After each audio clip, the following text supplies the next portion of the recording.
Hi, I'm Rob Davis, Music Director of the Southwest Washington Symphony, and today I would like to play for you a piece on the French horn so that you can hear what this brass instrument sounds like.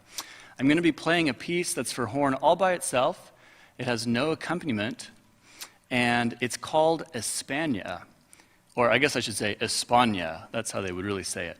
Espana means Spain, and this piece was written by a Russian horn player who was also a composer.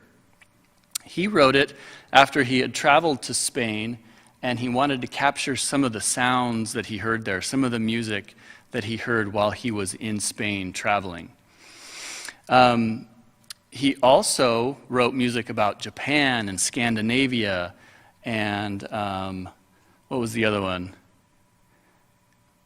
And Italy for the horn all by itself. Today I'll play for you Espana. There's some fun things in here that I want you to listen for. At one point, the composer imitates the sound of castanets. And you know what castanets are, right? They're those clickety-click instruments that are played in the hands. Well, he writes music for the horn that sounds like castanets. It sounds like this.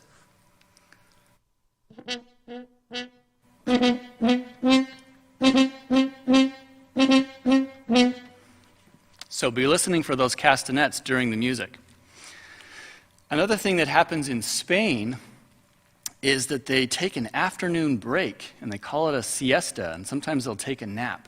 It can get very hot in Spain, and so some of this music sounds to me like a very sultry, very languid afternoon. Here's some of that hot, sweaty music.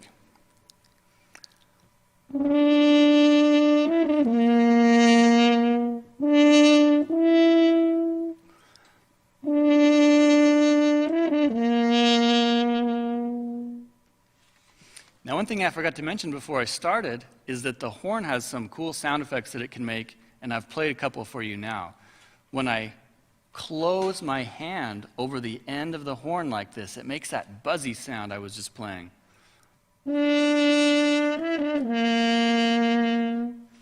And when it's open, it sounds a lot bigger and brighter.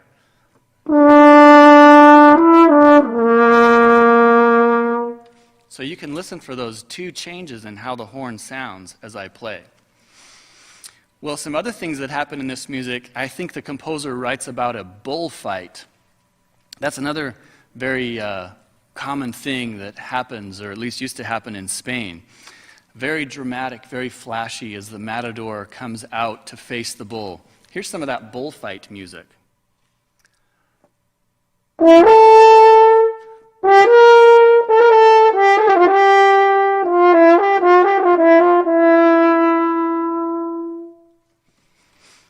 And the last thing I'll mention about this piece is that he writes music that sounds like flamenco dancers and a flamenco guitar being strummed. That sounds kind of like this.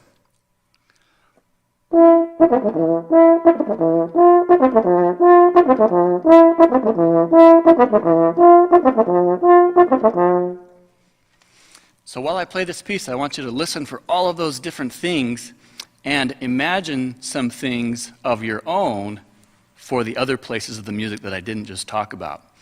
One last thing to listen for that's a lot of fun is that this piece starts with great big church bells ringing loudly through the city. So I hope you enjoy it. This is called Espana, and the composer's name is Vitaly Bujanovsky.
The next piece on the program is the Horn Concerto No. 2 by Wolfgang Amadeus Mozart. This piece was written in 1783, and it was written for a family friend of the Mozart family named Joseph Lutgeb, who also happened to be a leading horn player in Europe at the time. Mr. Lutgeb met young Wolfgang when he was a 7-year-old prodigy and remained a close family friend after that time. So much so that he even borrowed money from Leopold Mozart, Wolfgang's father, at one point in order to buy a house in Vienna. Mozart and Joseph had a really interesting relationship. It was very teasing, very jocular. They would make fun of each other all the time. At least we know Mozart made fun of Lutgeb all the time. He even did so in his musical manuscripts. In one instance, he wrote in different colored inks, probably as a joke, and another time he wrote a string of commentary above the horn part of the music. Some of it was encouraging, some of it was disparaging. And the piece that I'll play for you now, the second concerto, he dedicated to, quote, that ox, ass, and fool, Lutgeb. So they had a really fun relationship, and Lutgeb really put up with a lot of teasing from Mozart, but he was able to convince him to write a great deal of horn music for that day. Horn solos were not very common, and Lutgeb was able to get Mozart to write 4 horn concertos, which have become a real staple of the horn repertory. So we will perform for you now the Mozart Horn Concerto No. 2, and I would like to welcome and introduce my accompanist, Anne Long.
This last piece is an intermezzo for horn and piano by Reinhold Glier, who is another Russian composer. Glier was not terribly well known today, but he was a very important composer and composition teacher in Russia. He was the teacher of Sergei Prokofiev, among others, and Khachaturian. And this intermezzo comes from an opus of 11 pieces for various instruments with piano. Even though Glier lived and mostly wrote during the 20th century, his music is very reminiscent of the Romantic era. It's very expressive, very beautiful, and we'll close our program today with this. We hope you enjoy this intermezzo by Glier.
think about.